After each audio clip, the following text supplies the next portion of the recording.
Hi everyone. I've just gone live and realised I'm still in my cycling gear, so I apologise. I went for a cycle. Obviously, I haven't even had time to shower and change. But I did want to address Fierce Pillay. Love the shirt. I did want to address some posts I've made on Twitter over the last 24 hours or so, and just make sure that I'm not confusing people that with the comments, because I honestly wonder sometimes if people really understand what I say, and I don't want to add any confusion to anything, obviously. So let me explain a couple of things that I've said, and perhaps if you could just, for the time being, just hold your questions for the moment. So briefly, I posted yesterday that I had noticed that there's some kind of weird stuff going on with KCC. It's not all bad, it's not all good either. They have recently been sending some email responses which are just weird, frankly. They have been, for example, asking for further documents required when people have never even sent documents. So the subject of the email that they're sending out is incorrect. There's another email that was sent out spuriously. It doesn't make any sense in the situation, and I've seen it sent to a few people. There's a couple of examples of really bizarre behavior.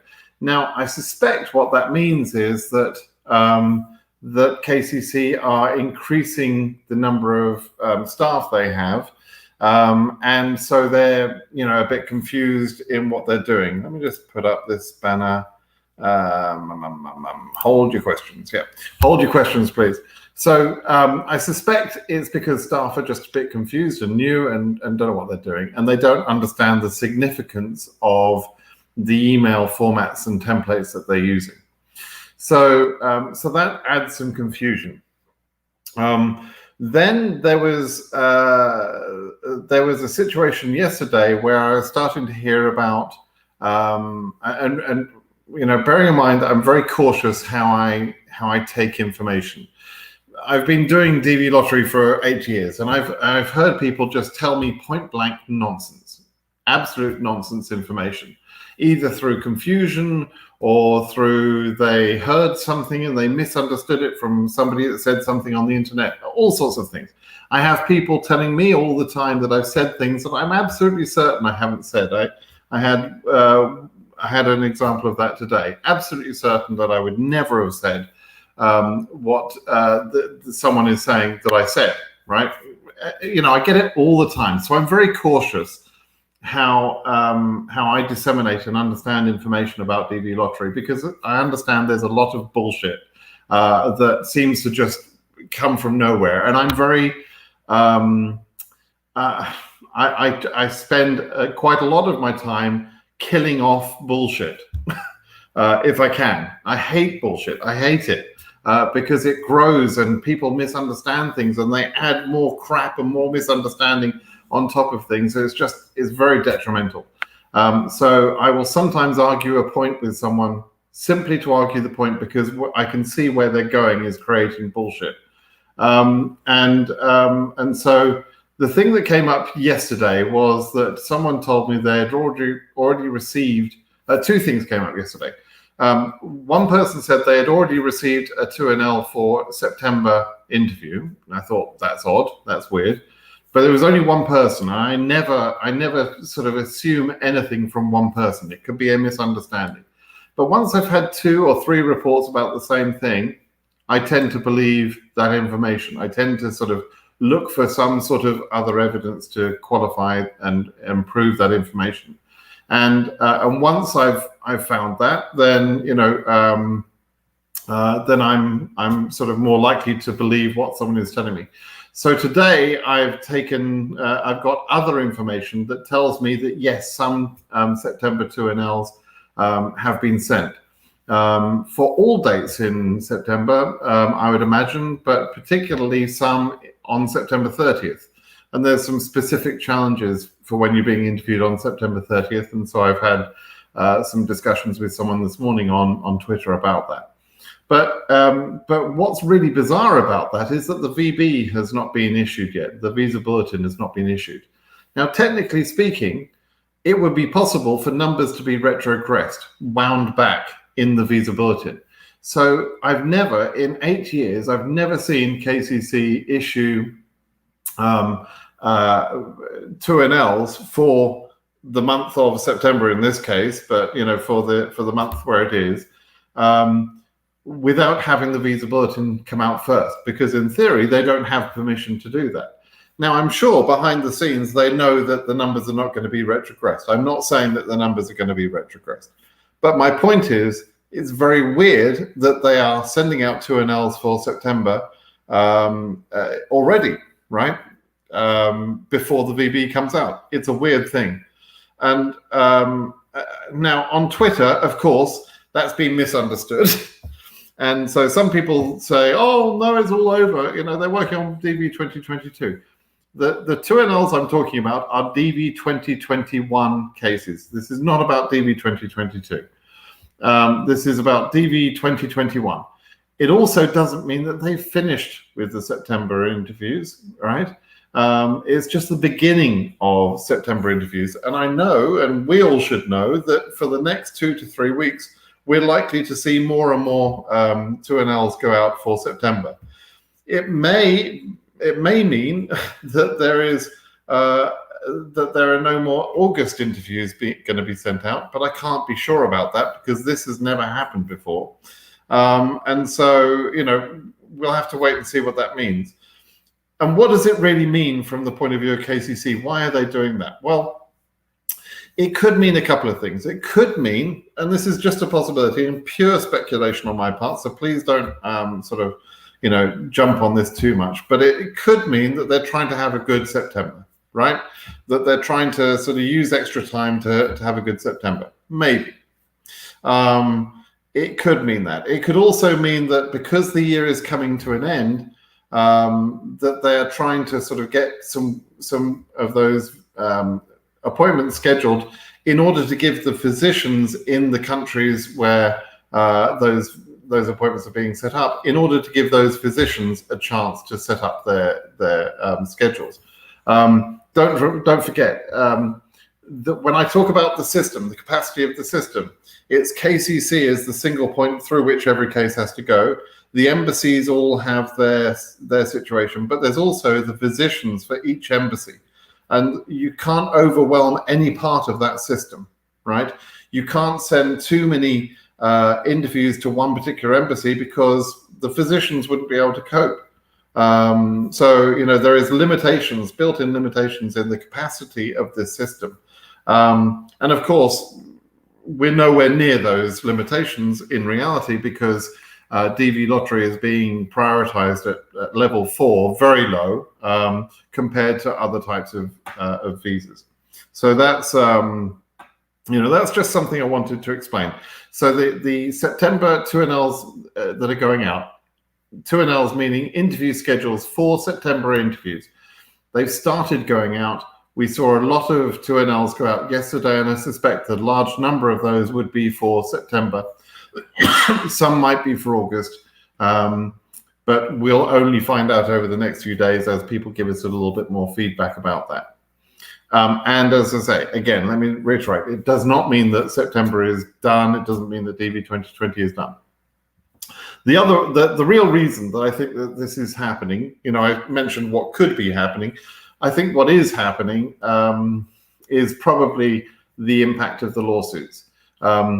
In the next few days, as we know, the government lawyers are going to go into the hearings with Judge Mehta on the 19th. And the government has to say, their position is not, someone said to me on Twitter, again, it's very confusing the way some of you think. I don't know where it comes from. Someone said, well, why have they done that? It's like they might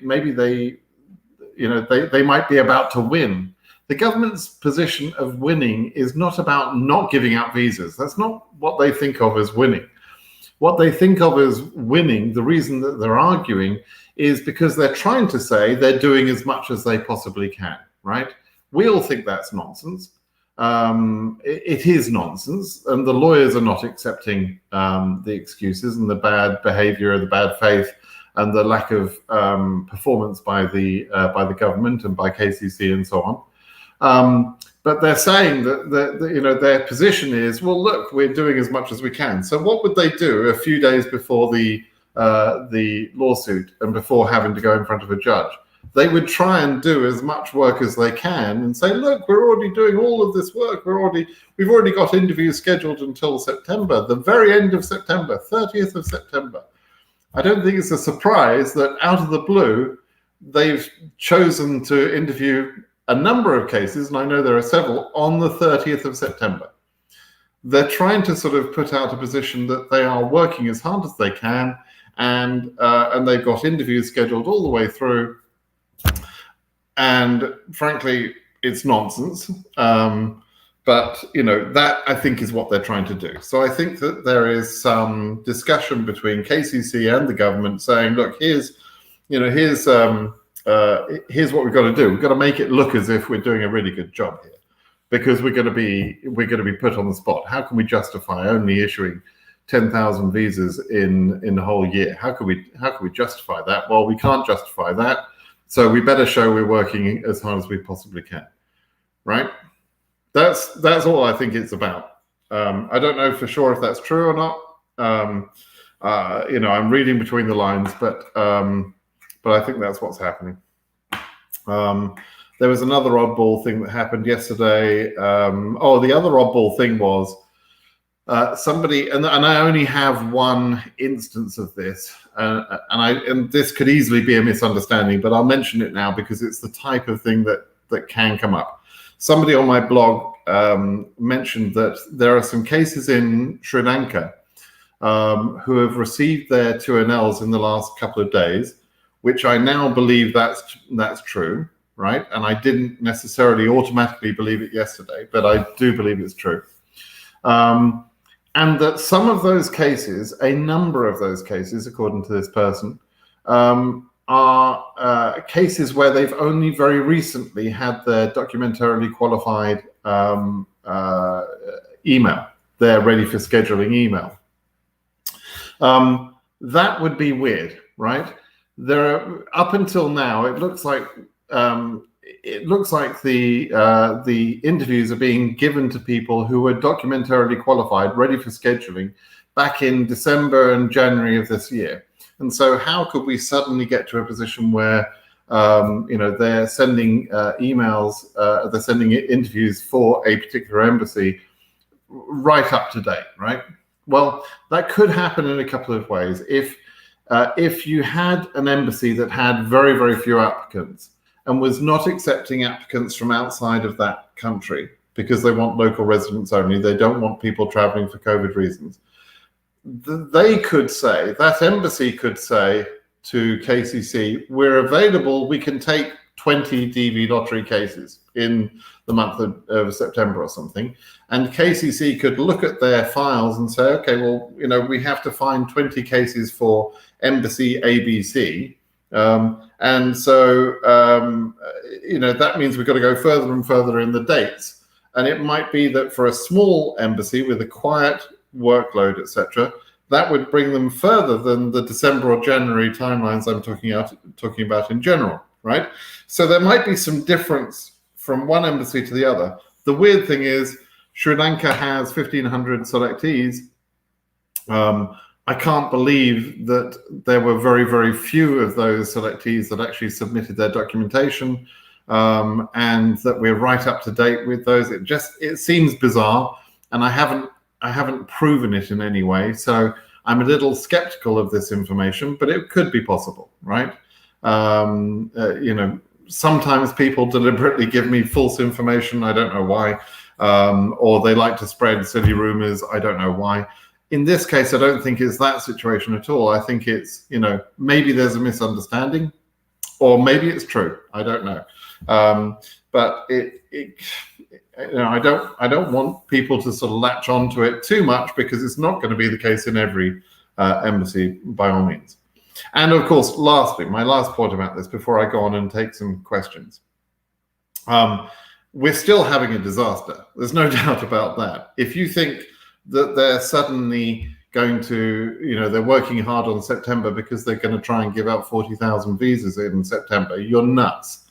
If you think that that's the case, you would have to be out of your mind to think that they can do that much work. They can't. So, they've left it too late. They've done too little, and we are still going to have a disaster. We will still need the lawsuits to achieve some sort of preservation of visas beyond September 30th. Otherwise, we're going to see a very, very under-issued year. Okay, there's no doubt in my mind about that. I hope you all understand that. Okay, so let me sort of take a few questions here. Let me try and move quickly through these because because it's going to be difficult otherwise. So if you posted just this one time, if you already posted a question, so I don't have to go backwards, please repost your question and I'll take some of these, right? What do I think about a 2K case? I think you haven't told me your year, your region, and so I have no idea what you're talking about with a 2K case. So that's a lesson for you. You're ambiguous in your question and I have no idea. Sir, can I have your email? No, you don't need it. You have my blog, you have my Twitter. You can ask me questions directly on there. You don't need my email. There's very, very few times when anybody needs my email, so I don't give it out. Do I need to send KCC support document for my spouse too, or send only my document? You should know this by now. You and your spouse and derivatives need to have all of your documents already, processed by by KCC. So the email to KCC documents, when you send that email, it needs to include all of the derivatives as well as your own documents on the email. Okay, there is, if you Google Brett Simon document procedure, you will find complete instructions on how to submit the documents. Please do that. Make sure you're properly prepared. Do you think the court proceedings on July 19th would pose a delay for DV 2023 procedures? What the hell are we talking about DV 2023 for? No, they won't. The schedule, the cadence, the way that the whole thing operates is just normal, right? It happens every year because it's described by law, and a lawsuit in DV 2021 or DV 2020 or DV 2022, none of that interferes with the cadence of other years. So in October, we will see DV 2023 entry period open up. I don't know the precise dates yet, but it'll be the same as every other year. Nothing to do with the court proceedings. There's no connection between the two years. Since DV 2021 September interviews are being scheduled for DV 2022 October interviews, when will KCC start working on documents? So this is an interesting question. We don't know whether they're working on documents or not. I kind of hope they're not, because I really would prefer them to invest as much of their resource and time as possible in trying to fix DV 2021. And if you're DV 2022, you're probably horrified at what I just said, but grow up is what I would then say. DV 2021 has a very limited time window. And for DV 2022, which is probably going to be affected by COVID, etc., there is not the same small time window. You've got a year, a whole year of processing. So frankly, you should not begrudge DV 2021 this very important critical time. And so right now, I hope KCC are doing everything they can for DV 2021 and ignoring DV 2022. That does mean that there'll be very few interviews in October and November for DV 2022, but so be it. There normally are a low number of interviews in the first 3 months anyway. And we've got time to catch up. We also have the situation where going into October, this same prioritization problem exists. So you're already going to be impacted. And that exact prioritization is being fought by the lawyers in DV 2021. And if they're successful, then maybe DV 2022 won't have to have the same lawsuits. So again, for all sorts of reasons, just, calm the heck down and wait for, for this whole process to work for DV 2021, please. Hello, my favorite person, says Samia. That's nice. I'm a DV 2021 winner, but don't get an email from KCC. What should I do? Your case number is AS32. I assume that's AS32000. Right. So as we know, KCC only process documents in case number order when they have a big backlog. I've described this before. If you imagine a huge pile of papers on a desk, as new pieces of paper come into that, and this is an illustration, this is not how it's working, but this is just an illustration. As new documents come in, they get filed in case number order. So if somebody has been waiting for a couple of months with AS32000 and they've had their documents in that pile, they're at the bottom of the pile, right? And if somebody today were to submit documents for a low case number in Asia, that would go in at the top of the pile and would be processed before your cases. So Samia, unfortunately, even though you think I'm your favorite person, the bad news is probably they have never got to your documents, that even if you sent them, because they've been working through the backlog and they've never had the appropriate resource to work through the backlog. So it's not looking good for high case numbers, not because of the case number per se, but because of the way that they're working through documents. Mohammed asks, shall I 2022 winner wait for Kentucky email requesting documents, or shall I send it directly?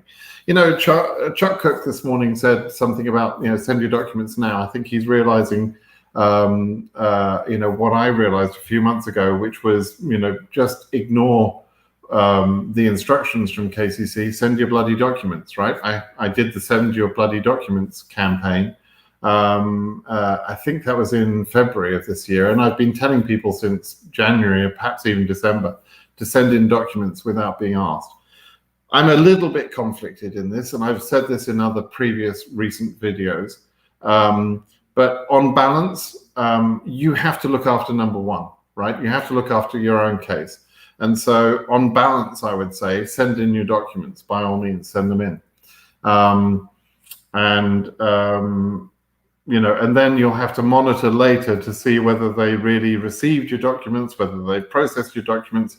But some people, if DV 2022 goes like DV 2021, then the day that you send in your documents, but more precisely, the day your documents are processed, will become important, as it is important to DV 2021 cases today, right? So in that scenario, you're better off to send your documents in, just for the chance that it might mean that they would be processed earlier.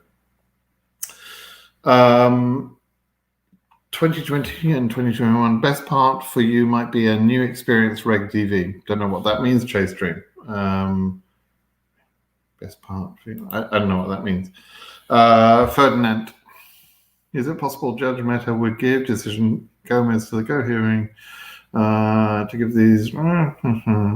Which way? Yeah. So I had this sort of argument with a few people recently about the 2021 hearings coming up. The hearings that we have over the next couple of weeks in Go and Rosales and Good Luck, etc. All of those hearings, they're all 2021 hearings, right? They're not to do with the Gomez case. Judge Mehta has not asked for the Gomez lawyers to appear on any of these hearings, and there is no date set for a DV 2020 Gomez hearing.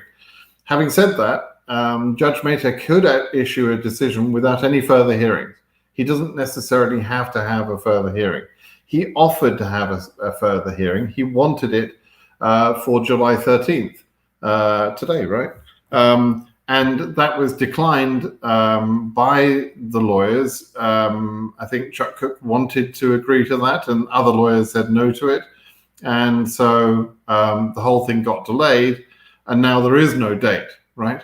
Now, on the other hand, when Judge Mehta listens to these lawyers over the coming days, on various cases, he is obviously going to have in the back of his mind DV2020. He's obviously going to have in his mind, when he considers what he might be able to do, if he's convinced or swayed by the DV2021 arguments, which are the same arguments that were made in DV2020, he will be considering, what can I do for DV2021 cases? Could I do something like preserving visas? And when he considers something like that, he'll obviously consider his own position at the end of September last year for DV2020, where he preserved visas. And then he's going to be considering, what's the end game, right? I can preserve some visas, I already did it, is how he's going to be thinking. But what's the end game? And he's got to think those things through. And so my point has been for some time now, for several weeks now, that when we have the DV2021 hearings, they are going to be impactful on DV2020 case as well, the Gomez case as well, with or without the lawyers there, because it moves Meta to spend time thinking about the DV lottery as opposed to a lot of other cases that he's working on. And he will have to consider both DV2020 and DV2021 in the way that he crafts some sort of decision, in the way that he gets some sort of action. Now, that is not to say that we're going to get a DV2020 Gomez case decision on the 19th. And I don't believe we're going to get a DV2021 decision on the 19th either. These things take some time after the hearings. But what I am saying is that the arguments are the same for both years. The consideration by Meta will be the same for both years. And he's not going to contradict himself in 2021 when he's, without considering what he's going to do in DV 2020, right? So there is a connection between the two years there. And to your last point, yes, that will, if for example he says yes, we're going to issue DV 2020 visas, that will impact the amount of available time and resource for DV 2021 perhaps, and DV 2022. So there's no good way to get out of this period. We've got problems building up from DV 2020 to 2021 to Muslim ban cases from DV 2020 that want now reconsideration. And at the same time, the embassies are not working at full capacity and they're prioritizing DV cases low. There's a lot of pressure and it's all going in the wrong direction. So we need some pretty significant change of procedures in order to get out of this mess. And it's probably going to continue to be a mess for a while. Okay, let's see. Right. Garib, my case is AS65XX. I'm from Iraq and the MC is closed for more than 1 year. Should I have to choose the year 2022? KCC will transfer you to another case, to another embassy, but of course right now that's not happening very well because for several countries, not just Iraq, but there are several countries which are suffering the same way, and the case transfers are not being done very well. Because in general, there are also problems with traveling. The governments in each of the country don't want people to travel. The embassies don't want to have people traveling. They don't want people coming from other countries where maybe COVID is less well controlled than their own embassy. I mean, it's just a mess. But your AS65XX, which means your case number is not going to be current until spring of next year. So in your particular case, relax for the time being. There's nothing you can do. Just follow the procedures, send in your DS-260, send in your documents, and then wait and see what happens. And maybe by the time your case is ready to be interviewed, maybe things will be better with COVID, etc. I hope so. I suspect it's going to be difficult still, but we'll see. Francisco, how are you? Some of the 2NLs, if not most, sent out yesterday were for August interviews. Yes, I agree. I don't know what the difference, whether it's an 80-20 split with September or October. I think both were sent out yesterday, as you say, Francisco. And you're saying about South America cases, yeah, it could differ in other regions too, but But I think the point is well made. There are going to be some August 2NLs going out at the same time as September. And again, that hasn't happened in the 8 years that I've been doing this. It's very unusual. There's normally a sort of a gap between 1 month's 2NLs and the next month's 2NLs, and the activity stops just a few days before the 2NL, the VB comes out, and then it starts again with the next month's 2NLs shortly after the VB. But they're working differently right now. Who knows what that means, really? Gus Markovic, I saw a message from you the other day. So Bogota actually, they jumped from 1 ready case to 88. Basically it just means that the process is the embassy tell KCC how many interviews they can handle in any given month. And KCC then look in their files in the order in which cases are documentarily qualified, and they schedule those interviews, right? And so in this case, Bogota had capacity for, they probably told KCC they've got capacity for X number of cases. I'm not sure whether 88 is the cases or whether it's the people. If it's the people, that would be about 50 cases. So maybe they told KCC they've got capacity to do 50 interviews, and therefore KCC scheduled that. It's roughly how that works, right? Zen, your 2021 got DQ in April. I checked with DS260 expire date. Forget the expire date. Ignore it. Doesn't mean anything. It's nothing to do with your case. It's to do with the document itself, right? Just ignore the expiry date on the form. If everybody goes into their DS260 right now, you'll all see an expiry date. And if you look on a lot of government forms, you'll see an expiry date on the form. And the expiry date is about the form itself, when the form needs to be revised. And it does not mean that your case has to be done by that date or you'll expire or something like that. It's nothing to do with you. Yeri. Hello, Britt. I hope you're doing very well. I'm a winner of 2022. I've already sent the form. So if I change my job at the time of the interview, should I modify the form? I would say no. There are a few things. The DS260 needs to be accurate on the day that you send it, right? So the travel history, the job history, and that sort of thing should be accurate on the day you send it. If you unlock it for any reason, and you modify it, you should update those other things, travel history and employment history and that sort of thing.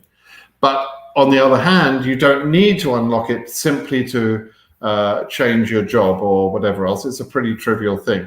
Remember your current job, the job that you're doing, everybody knows you're going to resign from that job anyway because you're moving to America. So nobody gives a damn what job you're doing today. People get too worked up about, oh, I need to let them know that I've changed my job. They don't care. Nobody cares, right? This is a job you're about to leave, so nobody cares about your damn job. So, don't get worked up about trying to update your form for irrelevant, trivial information. If, on the other hand, you have a baby, or you get married, or something of those, or you get a new citizenship, a new passport, or those things are pretty significant. You should be unlocking for those things, right? ET logs official, stop doing that. Stop repeating the question. You're pissing me off. Emmanuel, will KCC contact you through other emails you submitted when you made a typo? When you submit your DS260, you give a new email. That's the email address they use. Nada, hybrid. Anything would be helpful in cases like Egypt, and even when 400 2NL come yesterday. Only 5 cases in Cairo. Yeah.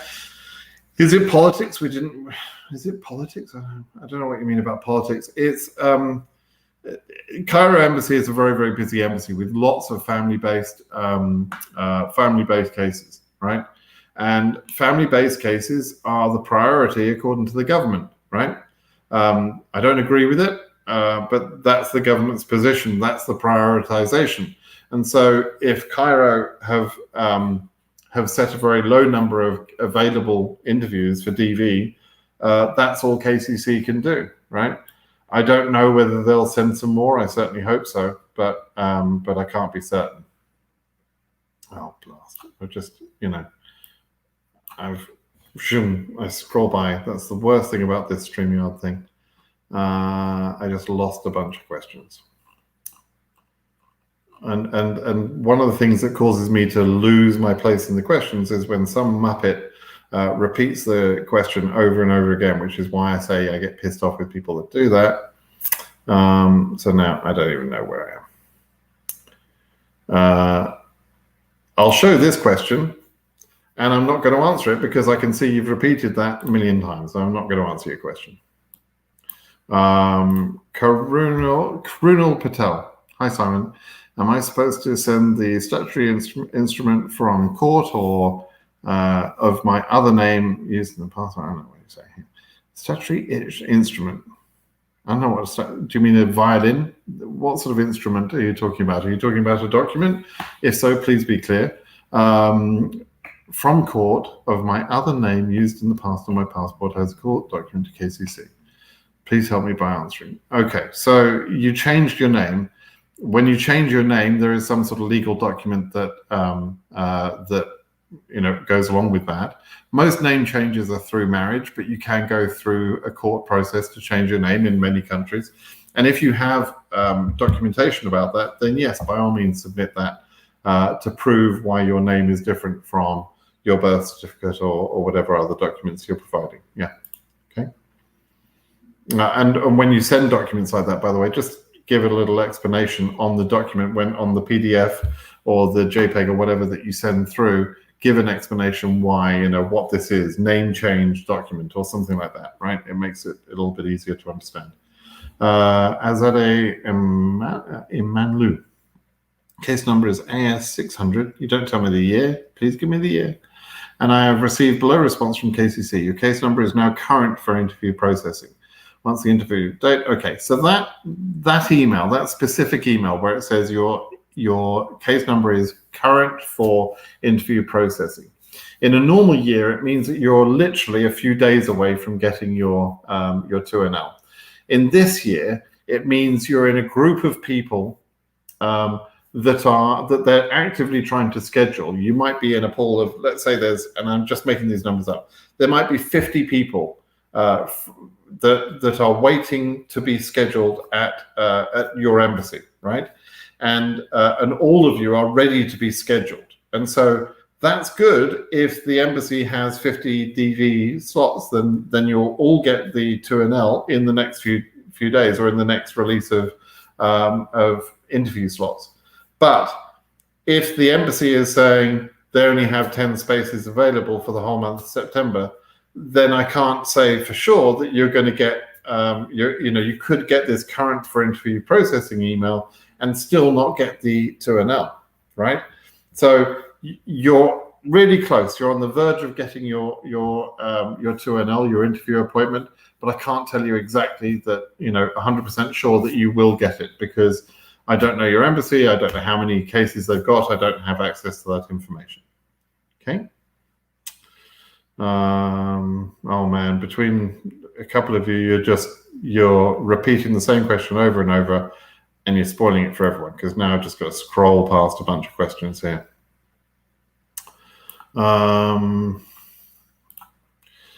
Clash, what a great name.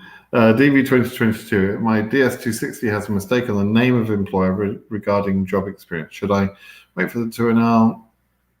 Yeah. Here it takes a long time to unlock due to low bandwidth. Low. I mean, they're very, very busy with DV2021 inquiries. They're massively behind in their inbox. If it's just the name of your employer, if it's a small spelling mistake, don't worry about it. It's not a big deal. It's not a big deal at all. Okay. You're welcome, Ferdinand. I don't know that I'm the best, but you're welcome anyway.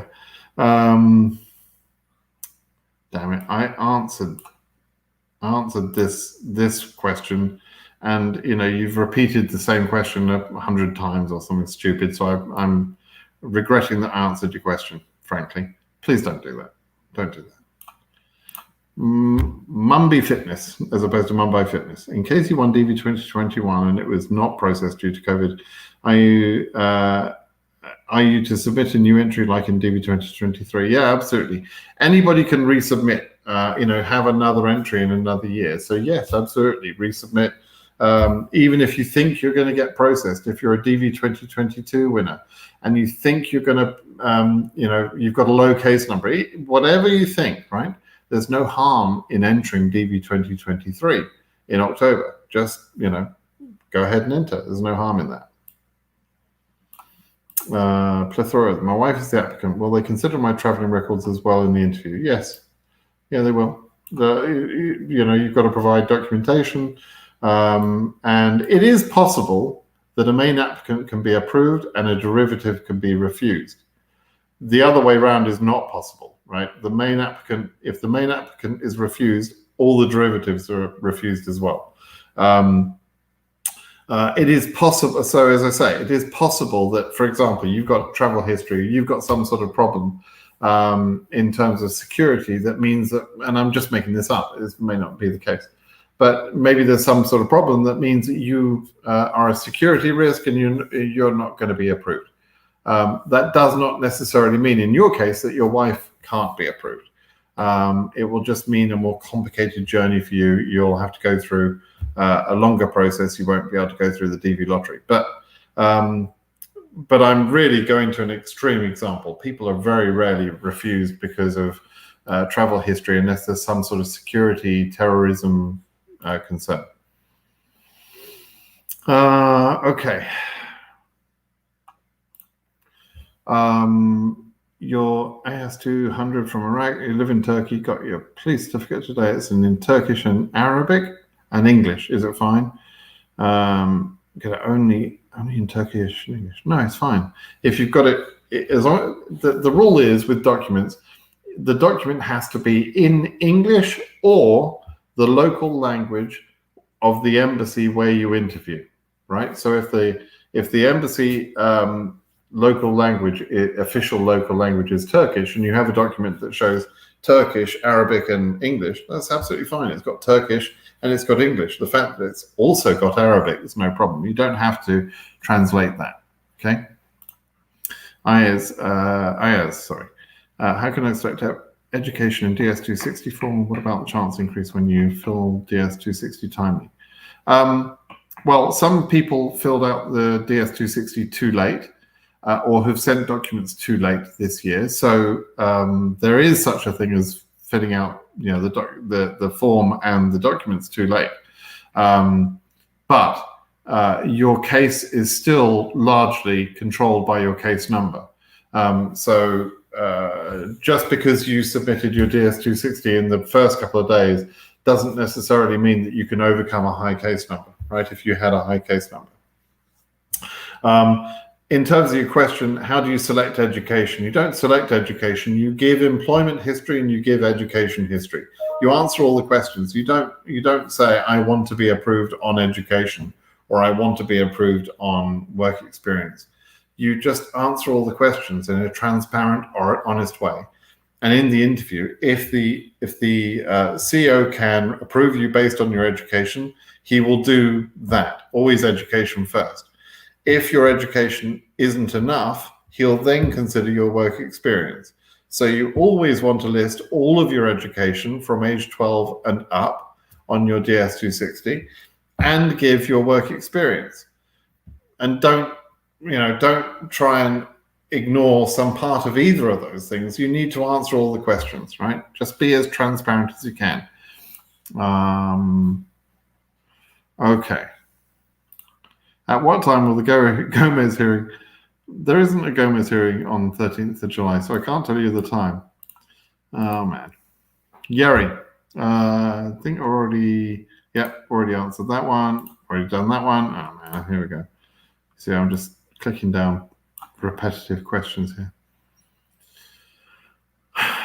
Adai, your case number is AF 36,000. What are your chances? Don't even know your year, so I have no idea. All right, so let me try and answer that a little bit better. If you're DV2021, your case number has nothing to do with your chances.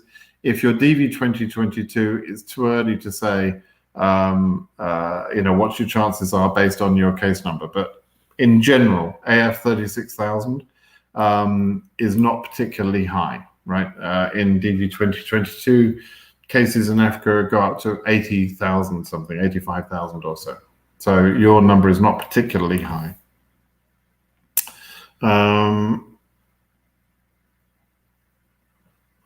What your explanation for processing 60K before 5K and 4K? I've explained this many times over the last several months. There's no big surprise about this.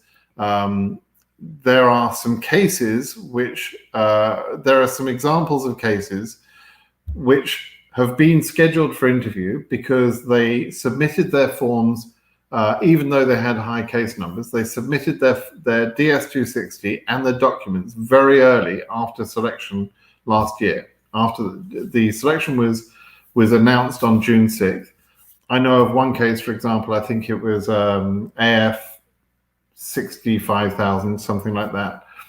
And the gentleman, it was a single applicant. So, you know, he submitted his DS260. He did that, I think, on the 9th of June. So about 3 days after the initial announcement. But because he was a single applicant, his DS260 was processed pretty quickly. And he was asked for documents almost immediately, right?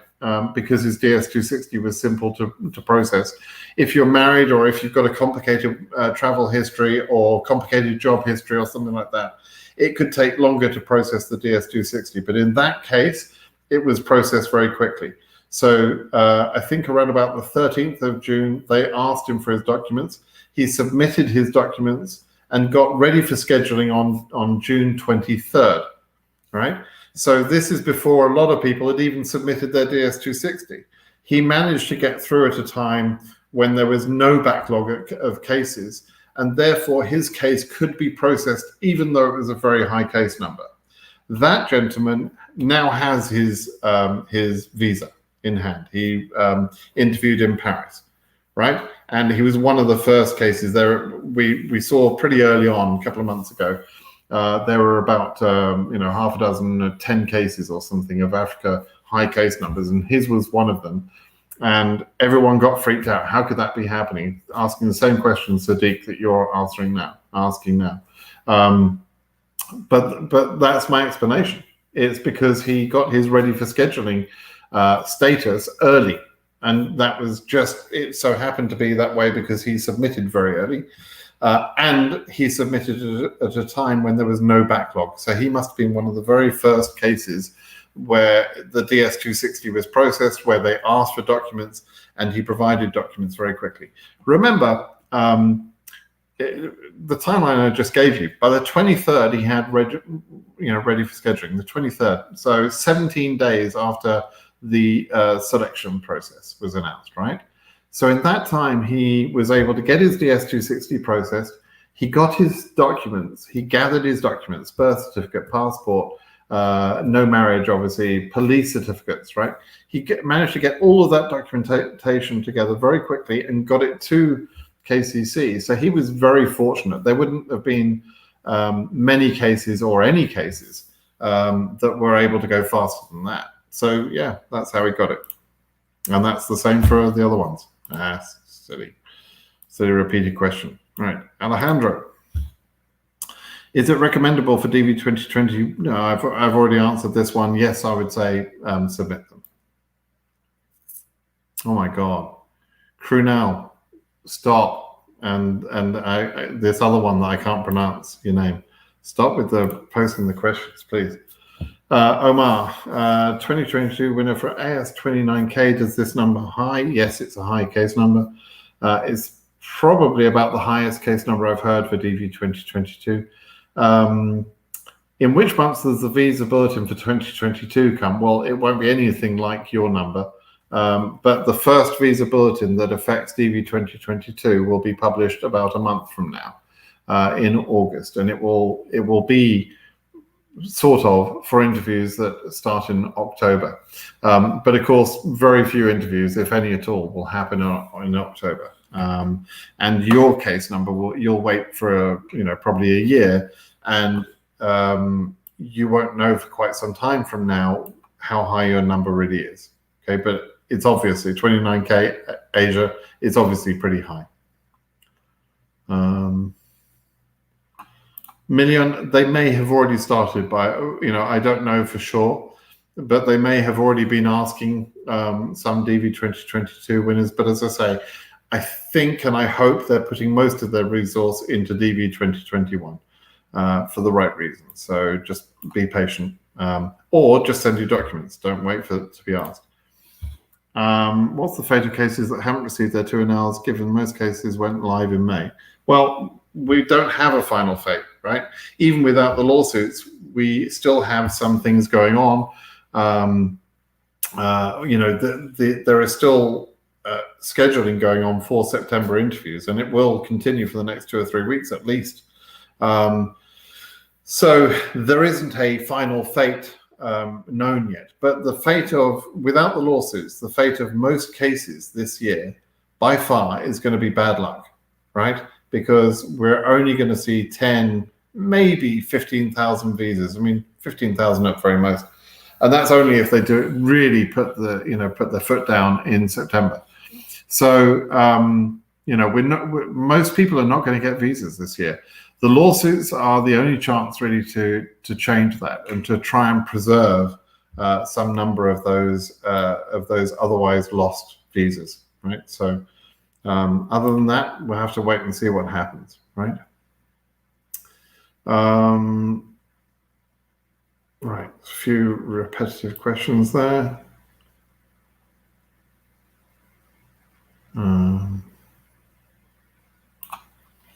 Monthly fitness, I've answered. Has received confirmation, blah, blah, blah. Okay, this is an interesting one. Direz, you received confirmation of ready for scheduling in August 2020. Case number is very low, AF3K, but didn't receive 2NL. What shall I do?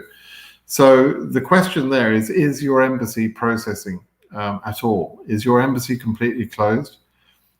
Because I think one of two things could be happening. Number one, you may not be ready for scheduling, right? So I'd like to know, precisely the email you got in August of 2020. Did it say, congratulations, something along the lines of congratulations, your documents are all processed, or, you're now just waiting for scheduling, for scheduling. Did it say that? Was it really the ready for scheduling? Or was it simply an acknowledgement that you sent through, an automated acknowledgement that you sent through documents? Because your case number is low and you got processed very early, and so you certainly should have had the 2NL by now. So yeah, the only other thing is the embassy just not working, right?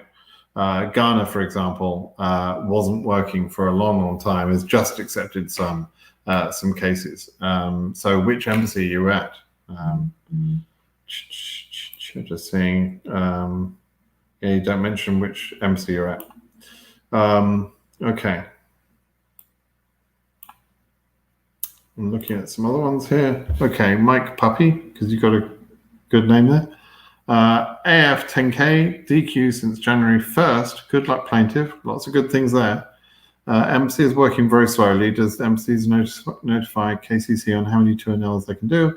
Right, so yeah, I think I would explain this, Mike, but basically any embassy is going to say, look, we've got space to interview 20 DV winners, or 50, or 5, whatever number, right? They don't know the cases. They don't know anything about your case until KCC send it to them. So all the embassy can do is say, we've got space to interview this number of people. And KCC will then schedule the cases and send those cases to the embassy based on that numbering, right? That's how it works. But you've got lots of things going for you. You've got an early documenter, early qualified. You're a good luck plaintiff. Your embassy is actually working, right? So you've got some chances there. I would be hopeful for you.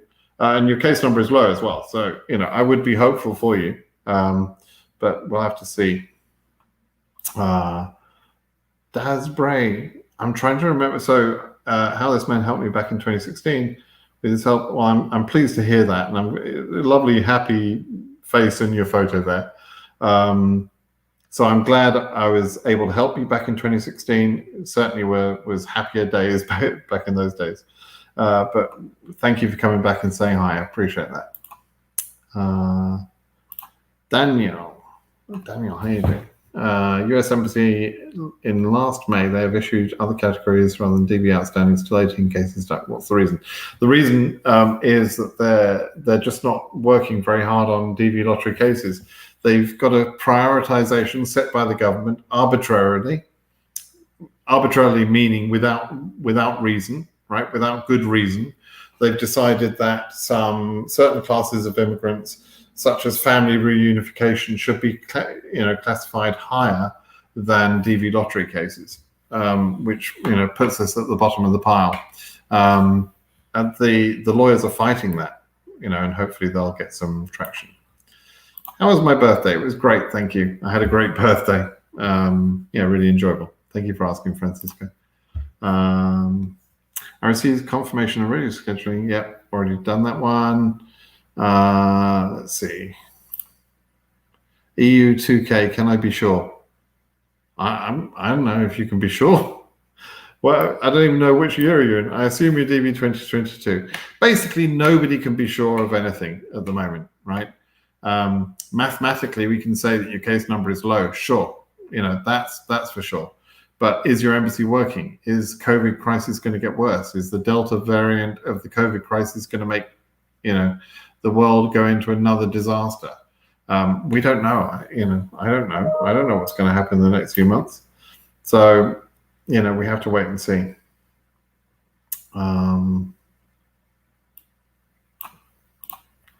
You're a main applicant of DV 2022. By mistake, you wrote in my derivative in the place of her name, her surname, and in the surname, her name when I was entering in October. Is it a serious issue? No, it's not really a serious issue. So I just realized who you are. You're the pain in the ass that's been asking the questions all the time. But at least you've rewritten the bloody question this time. So it's not a serious issue. Just make sure you get the names right in the DS260, correct it in the DS260, and it should be okay. Miho Sugar, thank you for the videos. Is there a blanket NIE for DV 2021 and winners? Yes, there is. It's actually the blanket NIE covers all immigrants, and DV lottery are included in that. So yes, the Schengen area ban doesn't apply to you. Darn it! Can't believe it. That's interesting. I haven't seen this, Talib. It will be held on 19th of July as well on DV 2020. I haven't seen that, Talib. I'm not sure. I'll check that. For that to be true, it would mean that they would need to have invited the DV 2020 Gomez lawyers, which is the Ayla team and Jesse Bless and all of that team. They would have had to invite them as well. Is that true? I haven't seen that. Let's look at Charles Cook quickly. Yeah, it is true. 24 minutes ago, he's announced that. So it's almost as if the lawyers and Judge Mehta are listening to my video, right? I said that it was going to be interconnected, whether we like it or not, or whether they invite the lawyers or not. And actually, they've just made it official by the sound of it. So, and I'm pleased about that because it brings some clarification to that, to what I've been trying to say for a few weeks. And I think Curtis actually argued with me that this wasn't the case. I don't know why people argue with me. Even smart people. I don't know why they argue with me, but the hearing is to be held next Monday, July 19th, as part of a hybrid hearing, along with Go and DV 2021. Correct? They'll be accessible online for counsel and plaintiffs. Okay, so not a super surprise because Judge Mehta doesn't want to do these things over and over again on different days. He wants to consider all these things. So that's interesting. Thank you for pointing that out, Talib. That's interesting. I appreciate you pointing that out. So 24 minutes ago, that was announced by Charles Cook. Okay, so update. There you go. Someone else saying that. Yeah, Musab. Yep. I've attended college for 5 semesters under a diploma program, but then dropped out. Does that make me eligible to select university no degree in the high school? Yeah, some university courses or high school. University no degree. But this drop down question is not important, right? It's not important when you select the drop down question on the original entry. And it's not important when you select the drop down in the DS260. People get freaked out about that drop down where you have to select what level of education you're at, as if it could be causing a knockout. And if you've made a mistake in your original entry and you now can't back it up, just choose whatever is the right thing, because that in itself does not cause a disqualification. Okay.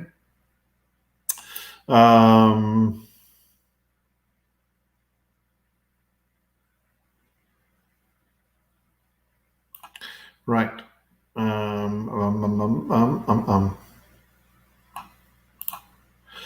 Katie, so let me find it. I did talk about this earlier, but so I'm now Googling the word Brit Simon document procedure, right? And it gives me a video, important document procedure info, and in that video there's links to my guide.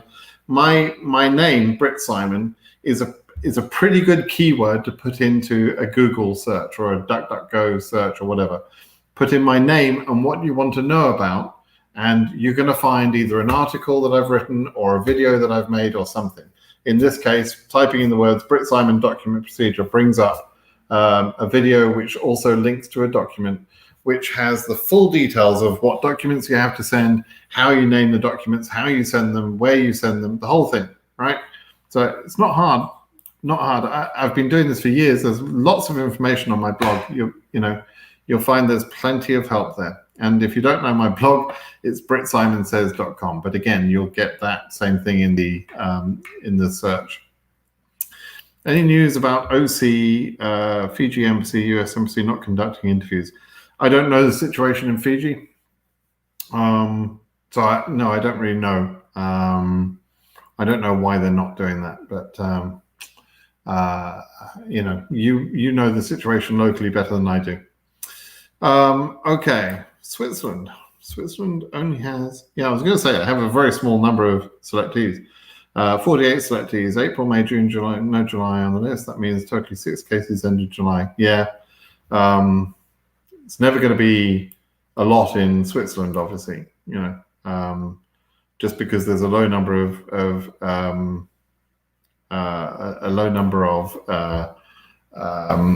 selectees in the first place, right?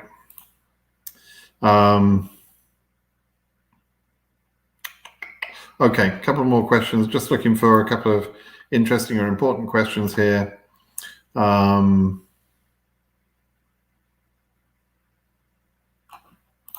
Let me answer this one. How do I pronounce that name? Gonks? Tika? Gonks? I'm not quite sure what language that is, so apologies, I'm probably murdering your name. But anyway, it says, hi Brit, I'm a 2021 winner. EU 39,000 range, good luck plaintiff, that's good. Will it be beneficial if I make a request at the embassy for them to contact KCC and schedule an interview, or there is no such thing? No, it's not really going to be beneficial. I mean, you can try it, by all means try it, but it probably isn't going to get you anywhere, because it doesn't work that way round. You can't, it's the tail wagging the dog, right? It starts from KCC and it goes to the embassy. It's not the other way around. What you should really be thinking about is, obviously you're a good luck plaintiff, that's good. Your lawyers will advocate for you, and use them to contact KCC or hopefully they can get something moving. But also, did you get your documents in? When did you get your documents in? Did you send them? I hope you sent them, even if you won't ask them, I hope you sent them a long time ago. If you haven't sent your documents, then it's going to be harder, right? So, I hope you've done that.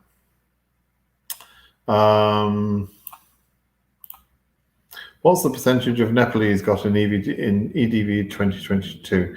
We don't know the percentages yet. We don't know how many selectees there are in each year, in each country. But I can tell you from past experience that in Asia, roughly 40% of the selectees, or 40% of the winners, as it were, that get visas will be from Nepal. And what happens is you'll see all of their cases concentrated in the first 10 to 12,000 numbers, roughly speaking. I don't know the precise cutoff yet. It's too early to know that. I'll know it later. But the Nepalese, in the first, let's say in the first few thousand numbers, Nepal will be 40% of all the cases. Iran will also be about 40% of the cases, a little bit less than that. And then the rest of Asia, every other country in Asia, will make up the remaining 20%. That's roughly how it will work. And the only reason for that, there's nothing special about Iran or Nepal. It's simply because they get the most number of entries. They have a lot of entries, so they get a lot of selectees. And actually, they have so many entries, they get cut off at a certain point, which is why they're all concentrated in the early numbers. Same thing can be said for Iran, just not quite as many entries. Okay. Thank you very much. Oh, finally, you nearly didn't get your answer because you're a pain in the ass. Okay. Has there been any year in which no DV interviews are scheduled in October, November? Not that there are no interviews, but there have been years where there have been very few interviews scheduled. Roughly speaking, there are 4 quarters, right? So if we look at October, November, December as being a quarter of a year, there is never a year where a quarter of the effort is done in that first quarter, if you sort of mean a quarter of the annual effort. And the reasons for that is that it's holiday season primarily. It's normally they're finishing off the previous year. Then you've got Halloween, which is not really a big holiday, but you've got Thanksgiving in November and you've got Christmas in December. And frankly, they don't want to be scheduling a lot of interviews at that time, and so the numbers are pretty low, and so they always get a fairly slow start. Okay. Okay, one more question. Let me just choose one more question. Yeah, so I'm going to take this question just to reiterate. It's a repetitive question. I did, as you know, Thomas, as you're saying there, I mentioned earlier it was a good idea. Here, let me just make it a little bit clearer. I do think it's a smart thing to send in documents even when you're not asked. It's worked for some people in DV 2021. I wish I'd told people to do that sooner. And the lawyers are now telling people to do it now.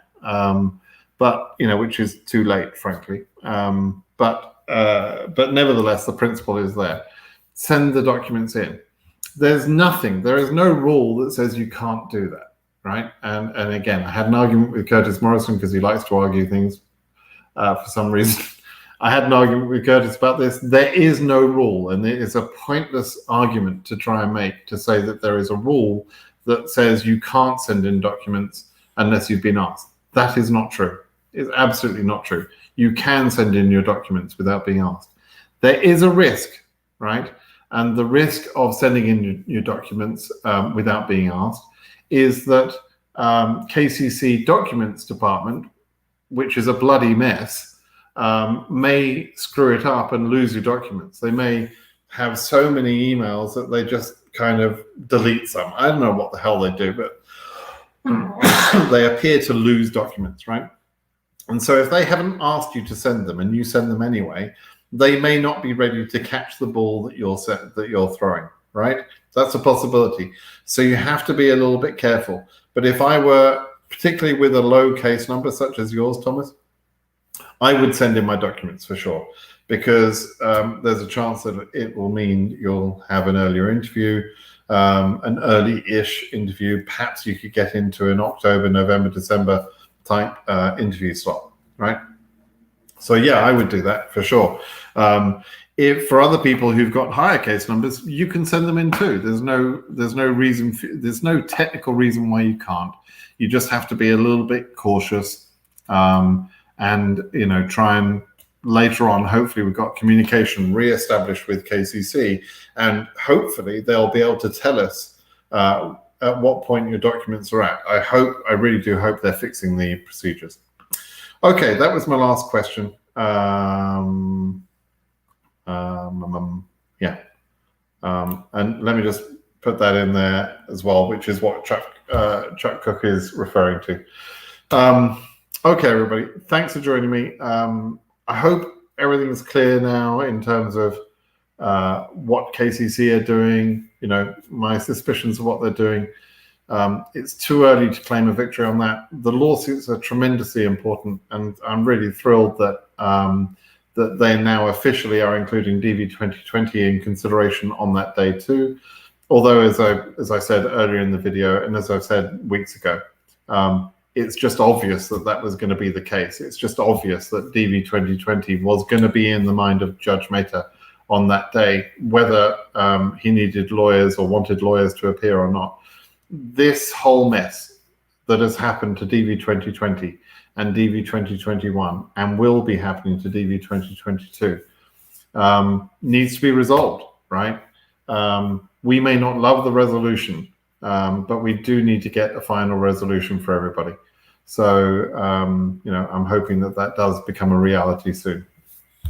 All right, everybody, please, before you leave, 260 people still watching right now, immediately go and click the thumbs up like.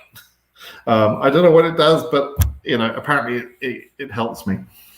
Please excuse the silly colored shirt and the fact that I haven't shaved. I promise I'm going to go and take a shower. I promise. But I've just been out for a bike ride, and so this is where I'm at. All right. Okay. Thanks, everybody. Bye-bye now. See ya.